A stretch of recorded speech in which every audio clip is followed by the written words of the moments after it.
Oi, eu sou a Jéssica e eu sou do Instituto Federal de Presidente Epitácio e eu vou apresentar o meu trabalho que com o título Uma investigação em uma base de dados geoespaciais com uso de técnicas de Big Data. Eu vou dividir a apresentação em introdução, metodologia, processos de investigação e resultados, conclusão, agradecimentos e as referências. Eu vou começar explicando o que são os sistemas globais de navegação por satélite. São um conjunto de satélites que permitem determinar as coordenadas da antena de um receptor.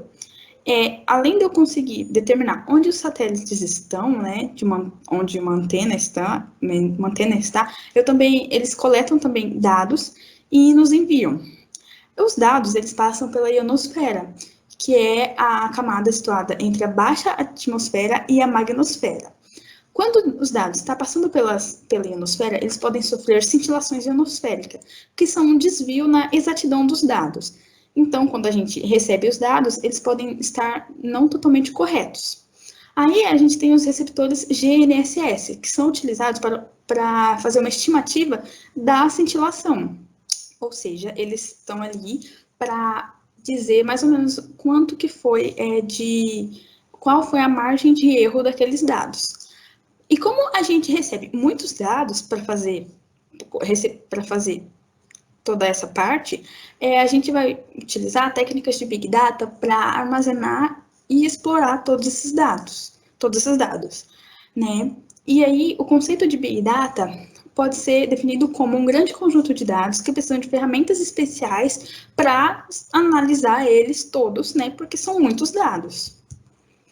Aí, na metodologia, a gente teve as pesquisas bibliográficas, onde foram analisados alguns autores que falam sobre Big Data ou sobre cintilação ionosférica.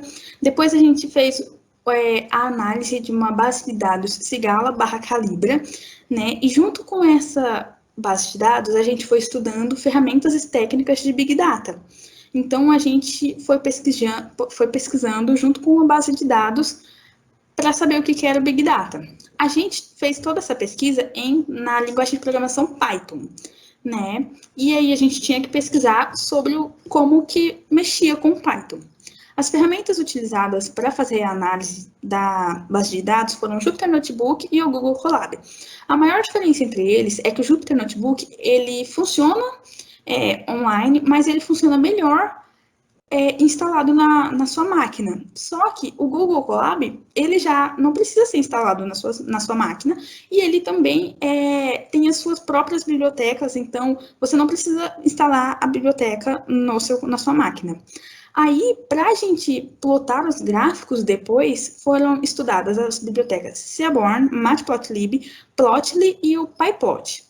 Né? E elas foram utilizadas para realmente plotar os gráficos. Quando não dava certo com uma, a gente corria para ver se dava certo na outra.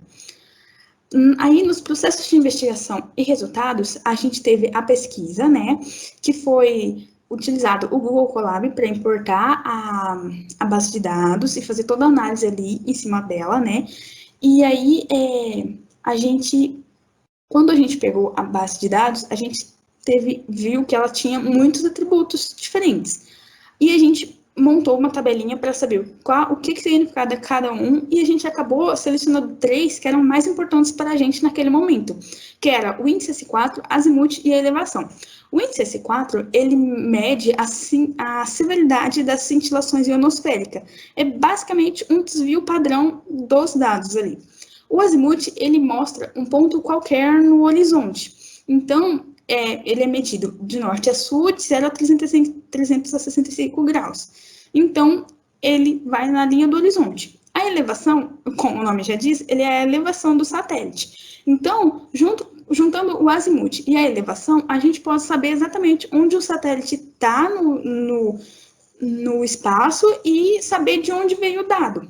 Então, dependendo de onde estava a elevação, qual o valor da elevação e qual o valor do azimuth, a gente pode determinar se ali naquele ponto tinha alguma interferência ou não. A análise da pesquisa, com a análise da pesquisa, na verdade, né, a gente obteve alguns gráficos e tabelas. Aqui na figura 1, a gente tem a base de dados após a seleção dos atributos, que foram o S4, o azimuth e a elevação. Aqui não tem a elevação, mas também foi selecionada. Aqui, com esse comando, a gente pegou os primeiros 5 dados na tabela, né? Aqui, depois que a gente pegou e selecionou todos os dados, a gente tirou todos os dados que eram not a number, que não tinham valor ou que eram valores insignificantes. Por exemplo, a elevação abaixo de 10 graus, porque aí seria muito rente ao chão e com certeza iria ter algum tipo de cintilação, né? Algum tipo de desvio nos dados. Ali na figura 2, a gente pode ver que com esse gráfico, boxplot, a maioria dos índices S4 ficam entre 0,0 e 0,25. 0,20, para ser exato. Né? E ali a gente tem vários outliers, que são os pontinhos, vamos dizer assim, fora da curva. Então, esses pontinhos que a gente tem que analisar, por quê? Porque são os S4s que estão muito afastados da média, e pode ter que tenha uma interferência. Aqui no índice, aqui é a distribuição do índice S4 em relação ao azimuth. Com esse gráfico, a gente pode perceber que ali no azimuth 104 graus a 220 graus, o índice S4 é muito baixo, né? Então, a gente pode ver que, como o índice S4 mais baixo é melhor a qualidade dos dados, a gente pode ver que naquele períodozinho, naquela parte, o dado está vindo quase sem interferência nenhuma. Aí, para concluir, as estações de GNSS geram uma enorme quantidade de dados, porém, organizar e extrair informações relevantes não é uma tarefa trivial.